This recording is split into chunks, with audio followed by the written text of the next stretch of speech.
Hi, I'm John Craven with BevNET, and I'm here with Jeffrey Kleiman, and we're at the 2014 Expo East show in Baltimore, Maryland.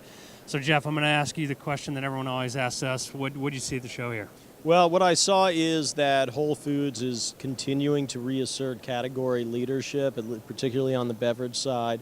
They're really setting a template for a lot of brands to follow in terms of non-GMO, organic, fair trade. I was actually speaking with some folks from the organization, and they don't mind if brands come into the store and try and determine their path in from what's there already. They don't want to see copycats, but what they do want to see is folks who understand what kind of priorities the store is setting up.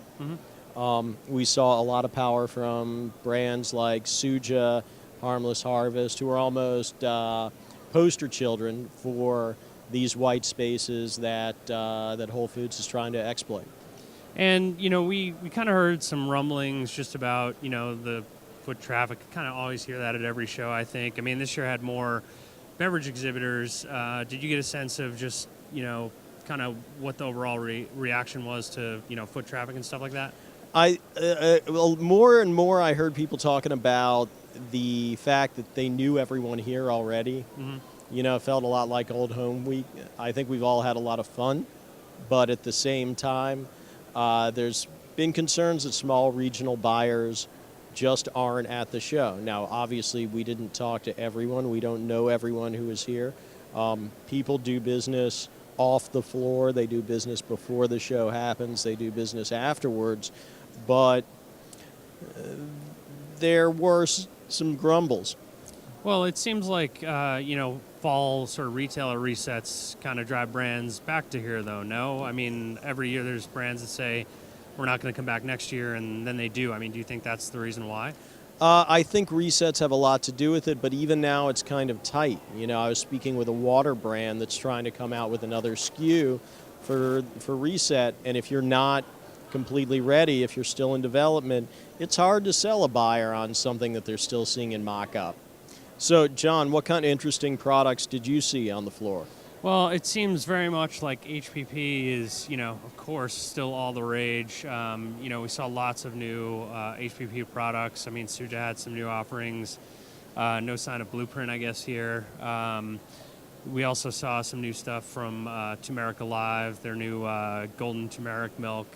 And, I think at this point, it still seems to be about trying to figure out, how to differentiate. So, there were a bunch of cold-pressed juice brands, and each one of them at this point kind of has their own little, riff. Fiefdom.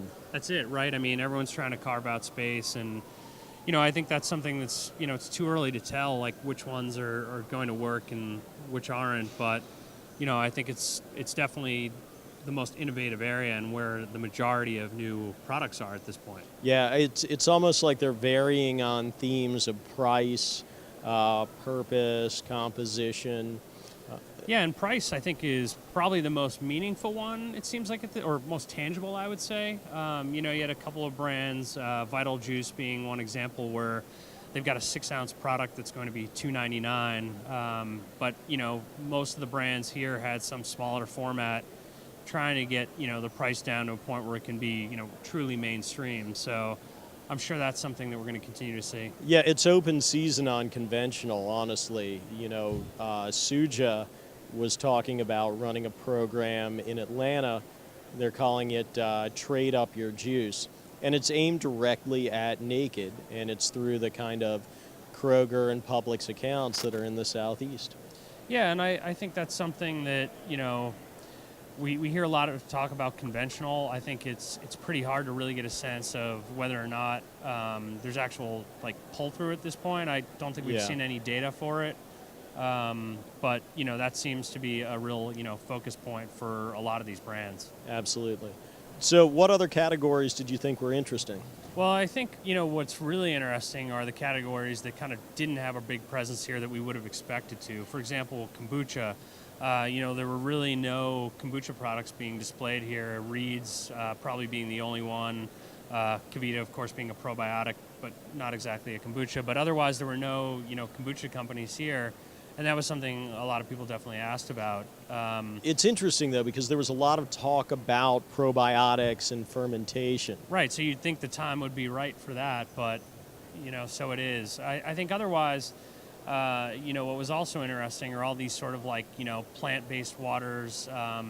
Really the only thing that we saw was the vertical water, the maple water, and the true nopal cactus water. But otherwise, I kind of expected to see more of that. So I don't know if that's a sign of just the show or these categories or what, but that's, how it went down. Yeah, no, a lot of the hotter categories, it seemed like there weren't a ton of brands representing. It could be that they're not moving west to east quickly enough, or it could just be that they're finding it harder to enter the market. So that's it for this year's video roundup from Expo East. Stay tuned to BevNET.com for more articles and feature stories from the show floor. So thanks for watching.